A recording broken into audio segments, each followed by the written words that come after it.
Good morning, Service Lines community. How's everybody doing today? It's Giving Tuesday. Top of the How are morning, you, Jason? I was jamming out. Just saying, I like that. I still like the new. It's not new anymore, but several months old. But I still like it. Still a catchy tune. Today is Giving Tuesday, and yeah, I think I'm gonna give myself a break. You got a break when you're hired. Give me a break. Give me a break. What is that? What is it? You know it. Break Kit me off Kat a piece of bar. that Kit Kat bar. Yeah, sorry for the singing at 7 in the morning, but it's all Yeah, it about the doesn't get any marketing. better than this, folks. It's all about the marketing because Good morning, Garrison. we're giving it to you on Got Giving Tuesday. Jerry in the house. EJ's in the house. Jojo, thanks Jojo. for stopping by. All right, All right. Yes, we got a good conversation today. we do. I like, since it's Giving Tuesday, we're going to be talking about how do we give value to our customers by adding value. There you And go. yeah, see a nice little segue tie into it. And this is one of my favorite topics, I'll tell you, because building loyalty is an easy thing to do when you're adding value. And yeah, so we've got some good discussion for you today, how to add value while your customers, and got a lot of great tips. This is actually one of the things. I have a new blog that it's technically coming out tomorrow, but I went ahead and made it live last night so we can share it. But it's myofficehelp.com/blog. And the blog is literally all about the benefits of adding value and what does it really mean to add value. So it was like perfect timing for what we're talking about this week, all week on the group here. So go check it out. Again, myofficehelp.com/blog and all kinds of good stuff. But a little teaser. We're going to be talking a little bit about it this morning. So Yeah, let's do it. All right. How about you pray us in real quick? prayer, yes. Okay, that sounds great. Father God, thank you for the opportunity to serve others through our work. Help us to see and meet the needs of our customers and help us to meet it with integrity and with care. Teach us to go the extra mile in everything we do, reflecting your love through excellent service. And bless our efforts to grow while honoring you. And above all else, may people see your love through our actions. Amen. Amen. Thanks, brother. For those just tuning in or don't watch us regularly or watching this later, this is what we do. We open in prayer, we talk Bible and business, and We'll we throw a make it dad joke or two. applicable and some All bad right. dad jokes Yeah, are here we go. frequently told on this Tuesdays. Well, in the randomizer here of the best-selling series from the Instagram sensation, Dad Says Jokes anyway, on Instagram. I tried to bring an oversized board game on the plane with me, but it wasn't allowed. They said the risk was too big. Nice. Wah, wah, wah. All right. Yeah, let's just. Well, since it's Giving Tuesday, I got a verse for us. Give us a verse. 38, Luke 6:38. Give, and it will be given to you, a good measure, pressed down, shaken together, and running over, will be poured into your lap. For with the measure you use, it will be measured to you. It's a reminder that generosity in service often results in abundance. There you go.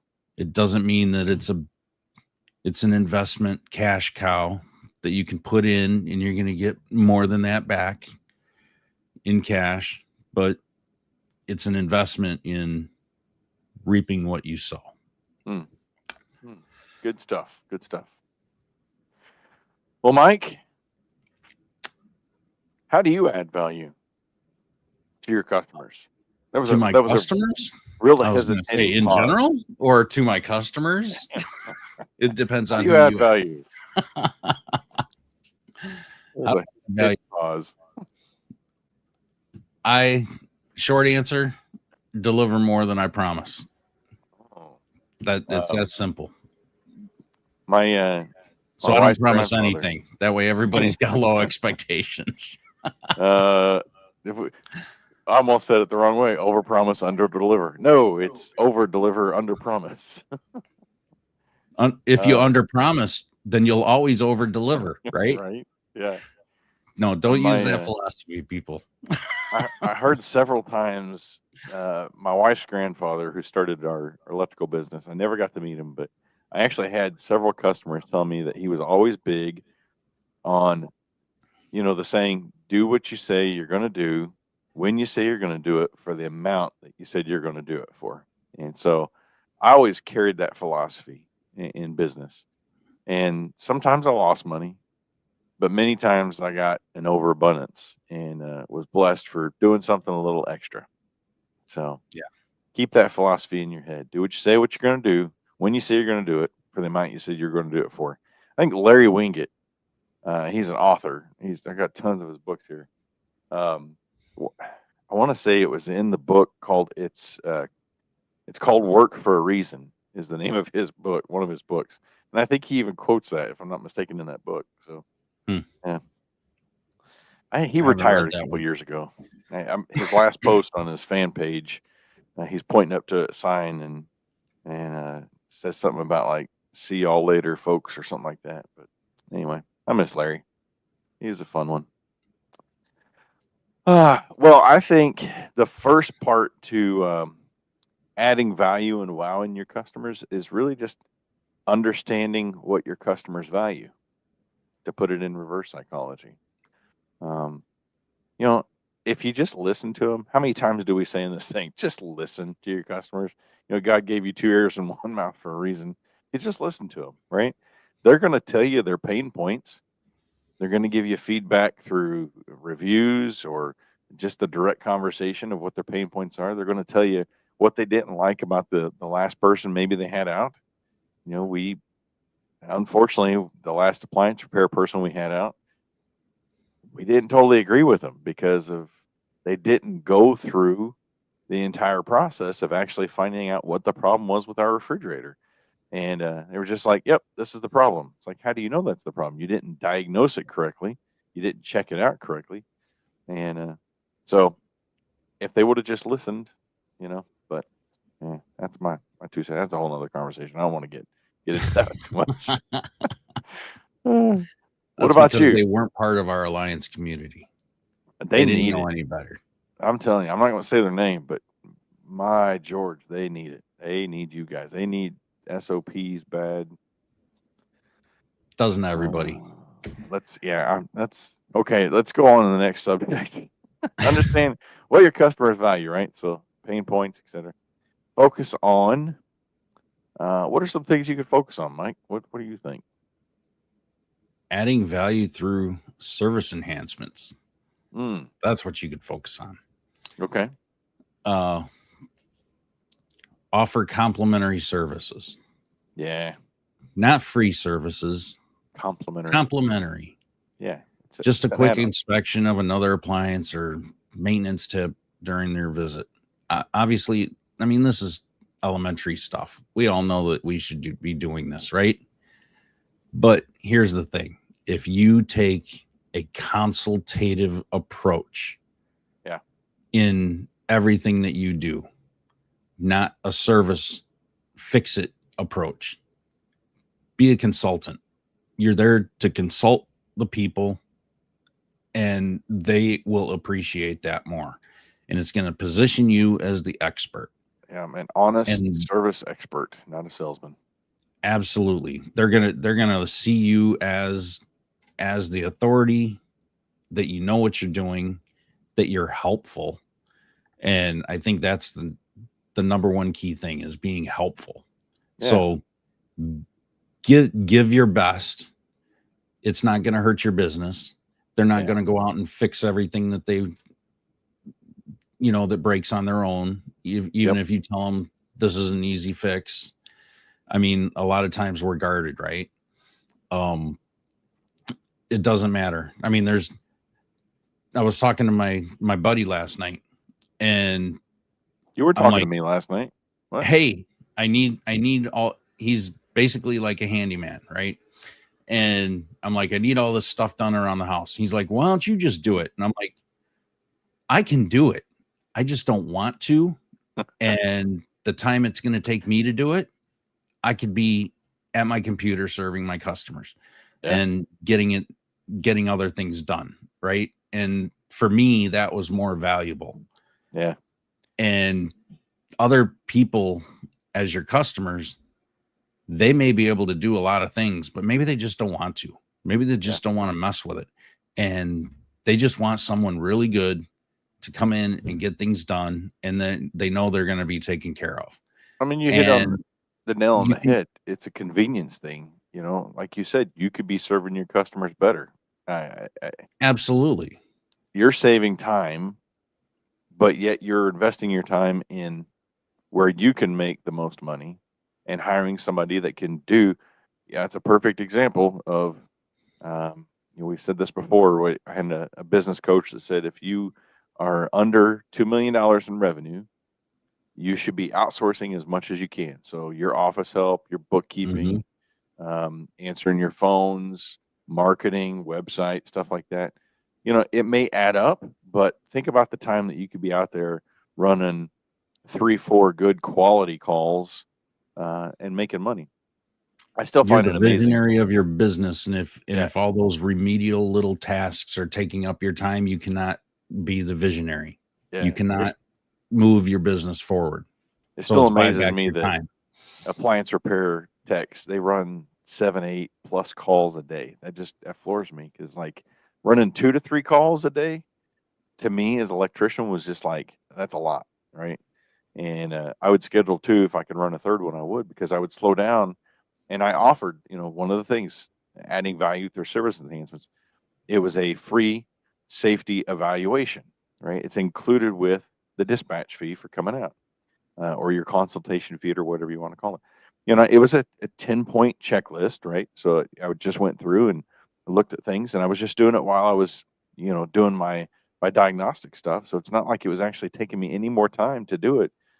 But at at the time when I was able to, I would present, hey, and I would always ask permission. While I'm here, what's included with coming out is a free safety evaluation of your electrical system.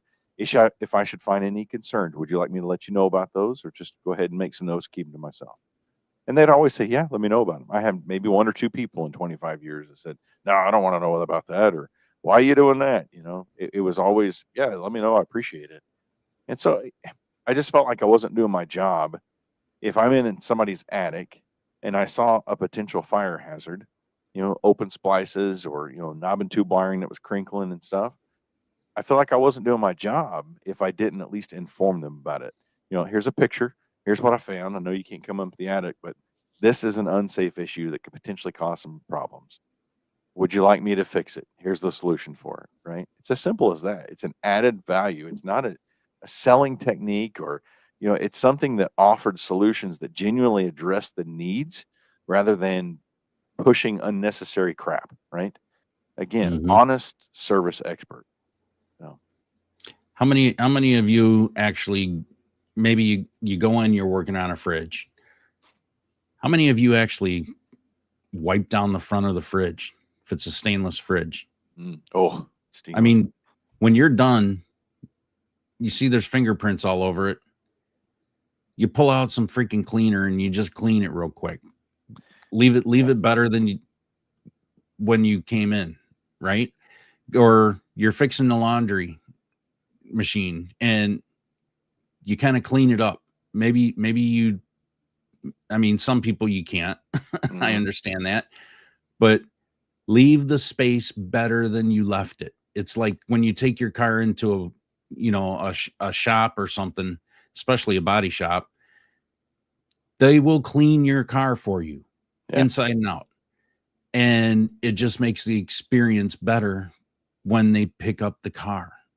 Yeah. When the customer comes to pick up the car and they got a clean car, they're going to be happy. That experience is good. Yeah, Why can't you apply that to appliances? Just leave it better than what you came into it. Yeah.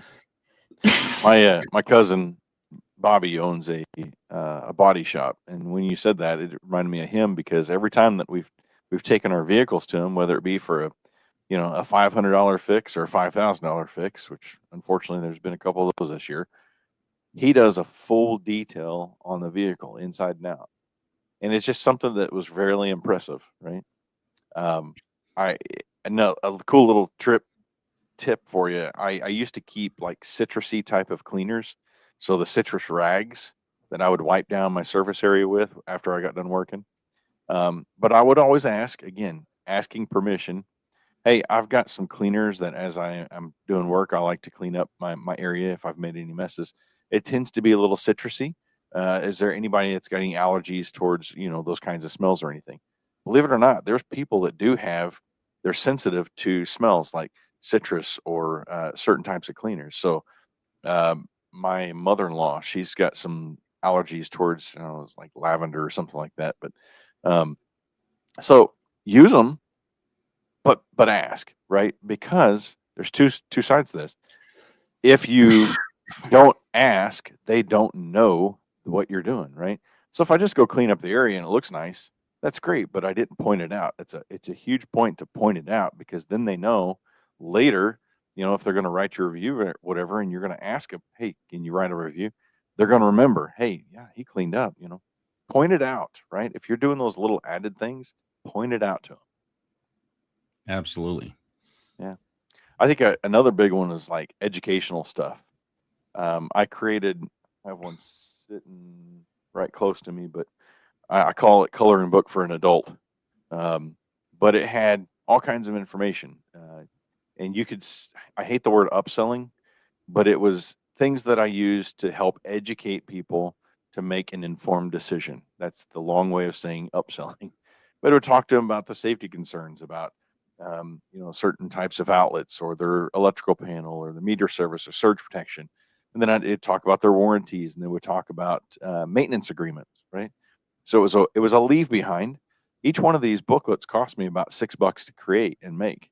So it's all part of that lost leader dispatch fee to get me out there.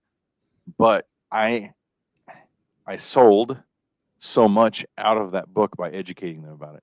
And I used it with my safety checklist, right? I came back to it and said, hey, you remember that, I asked you that question about if there's any concerns? Well, there was a little concern that came up about this, and I'd flip open the book and I would talk to them about it.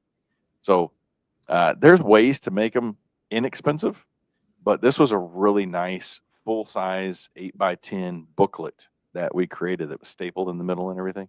It was pretty sharp. So think about things that even, what's the company that's always at like PSA and ASTI that gives out all the Tide stuff? I can't remember what they're called. Oh, Procter Gamble. Procter Gamble. They will give you freebies, like a whole big freebie packet to leave with your customers, right? There's educational stuff inside of that, I'm sure, or you could make something out of it. So, how-to videos. I love how-to videos. YouTube certified technicians.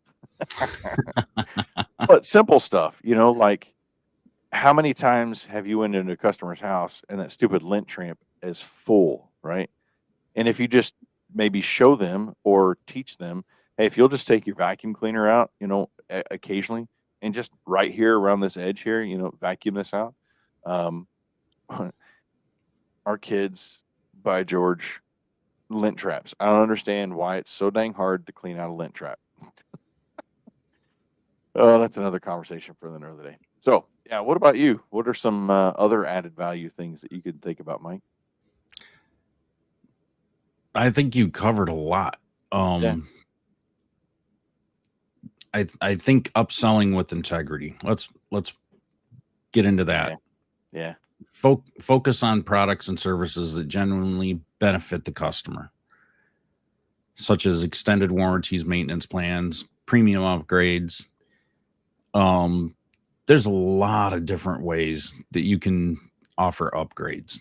There's you could offer cheap parts, you could offer more expensive parts. Let them choose. Customers love to have the choice, right? And It's not that you're selling something that they don't need. You're selling them what they want. And when they can choose something, I think it's so much better. So offer multiple variations if you can.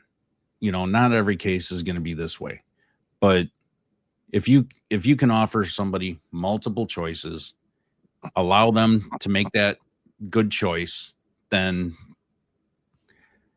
what is so funny? You kind of threw me there.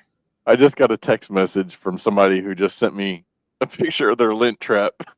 Oh, nice. Andy. Yeah. Is that from you, your wife, or your kids though, Andy? Got to be Andy Merle. Yeah, that's hilarious. Good timing. He said, "Good morning." Yeah. Nice. So, okay. So let's talk about it. There's companies out there that appliance companies can sell extended warranties. EJ, Gasper, they're doing great on maintenance plans. There are some things that you can do as far as upgrades or providing multiple solutions. But what about extended warranties?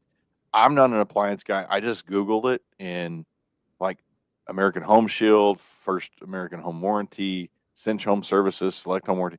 These are some companies that just popped up that you could sell, extended warranties from an appliance repair standpoint.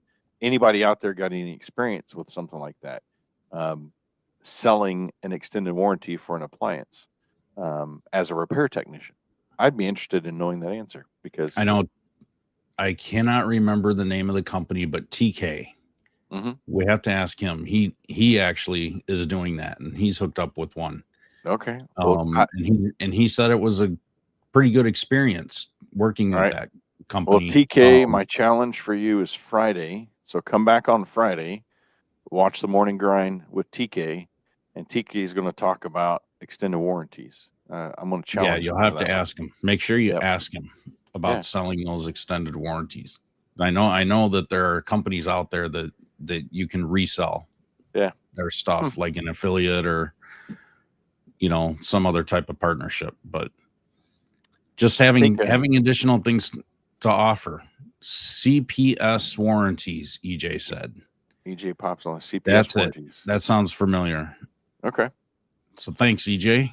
CPS warranties. EJ, y'all need to talk about that Thursday. Let's we'll throw that out there. So this is a good week to be on watching the morning grind every day, because you're going to get 4 different totally views of adding value, which I love. It's all going to be similar but different. I think another huge one, having data from past interactions and being sure to remember that or bring it up. So in our CRM that we had, I would always make notes. Do they have a dog, cat? What are the cat or dog's name? And so if I went back there for another trip, I would always bring a treat. And of course, always ask permission. I would always get like healthy type of treats. And I would remember the dog's name or the cat's name or the bird's name or whatever it may be. That was always a huge thing, because I can't believe you remember my dog's name, And it was awesome. You got to take time, because if the pets love you, the customers are going to love you. Absolutely. How many times I had customers that I would just take, when I first walked in the house, I would kneel down. I would let the dog come to me. They'd smell me. They'd do whatever they need. I've learned that with my own dogs. And I would get the dogs on my side from the very get-go, because that could be a major distraction later on. You're sitting at the table. You haven't made friends with the dog yet. The dog's barking like crazy, and you're trying to, educate the customer. So get on the friendly side of the dogs, especially right off the bat. Same thing with the kids. Kids can be a distraction. So if they get kids, you can always remember, bring back a coloring book or something. I think EJ had a coloring book floating around lately. We had coloring books as well. So things to remember, keep in your notes, data from past experiences. Man, that could be very valuable, very helpful. And impressive. Running service calls. Yeah, very impressive. Yeah. That's something personal that you can use. Yeah. And having that, man, you've got such a great memory. Yeah. Yeah. Me and my CRM. I'm sorry. What's your name? In my area, getting on a first name basis is the thing to do. I know in some areas it's more of a respect thing to always call them by, their last name, Mrs. Jones, Mr. Jones. But I would always try to get on a first name basis. And I remember one guy went in one time, and I can't remember his actual name, but we'll just say it's Bob Jones, and say, "Hey, I see your name is Bob Jones. There, is it okay if I call you Bob? Call me Doc." I'm like, "Oh, okay, Doc, it is." So I wrote it down, and later he told me, of course, he was a doctor for 50 something years, and he had retired, and so to him, that's what he wanted to be called. So I always ask, "Is your name Bob Jones? Is it okay if I call you Bob?" And whatever they tell me, that's what I'm going to call them. So hopefully they say something nice, and their spouse isn't there saying, "No, his name is Poophead" or something. Yeah, I mean, so many people want to be called by their nickname, and Yeah, it's yeah, personal to them. So why not? yep, that's for All sure. right. Measuring and refining your value adding strategies. Say that 5 times fast. Measuring and refining your value. No, I'm not even going to try.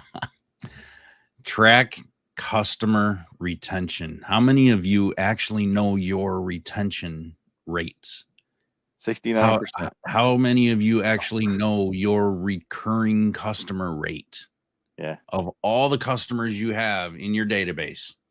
How many of those, what percentage of those are recurring customers? And At how least, often? yeah, you should know how often. Yeah. I mean, this is something that you need to know because it's going to help you with projections. Because now you can say, oh, 20% of my customer base is recurring customers.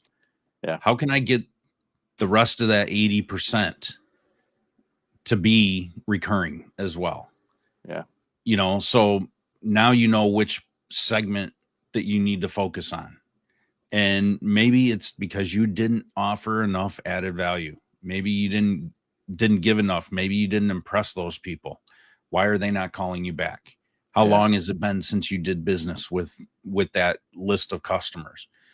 In your CRMs, there's multiple CRMs have ways that you can filter out that data so that you can re-enable and re-approach those people in some way, whether it's through email or text messages, all these different ways to give them an offer to call you back. Hmm. Most people, they wait until the emergency happens, right? But what if you had a way that you could re-engage those people and instantly increase your bottom line?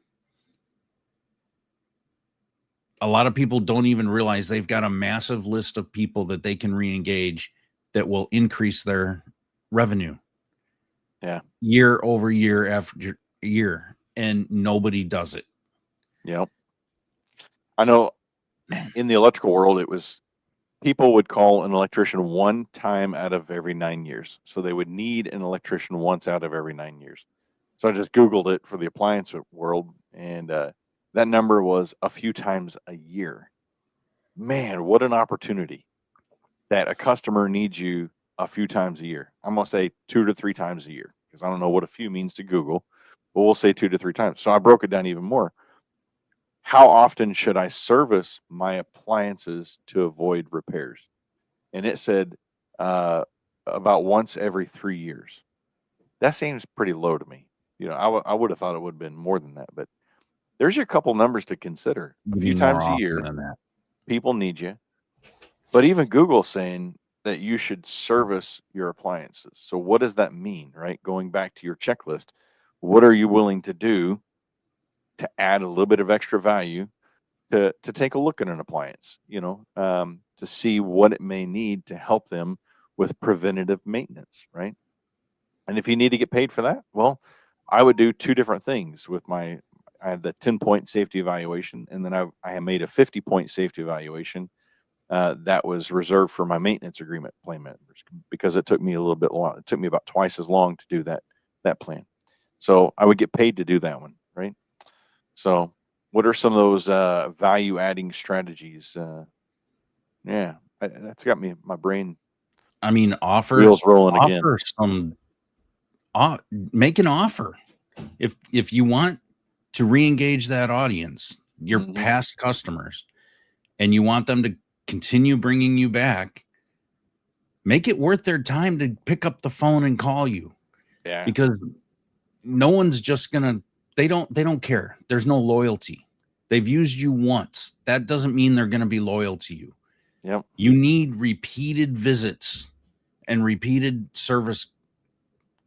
completed service calls in order for someone to become loyal to you.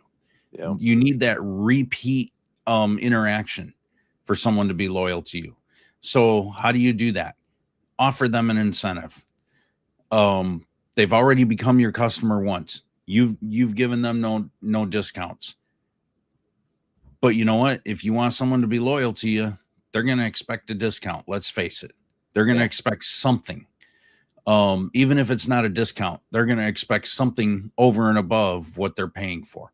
Most people do this day and age. And that's where you need to have that added value so that they're going to choose you over your competitors. Yep. Yeah, that's a huge one. Repeat customers and personal referrals brought in the most business out of any marketing that we ever did. So this means you need to go with a little bit extra mile. As a huge part of our business.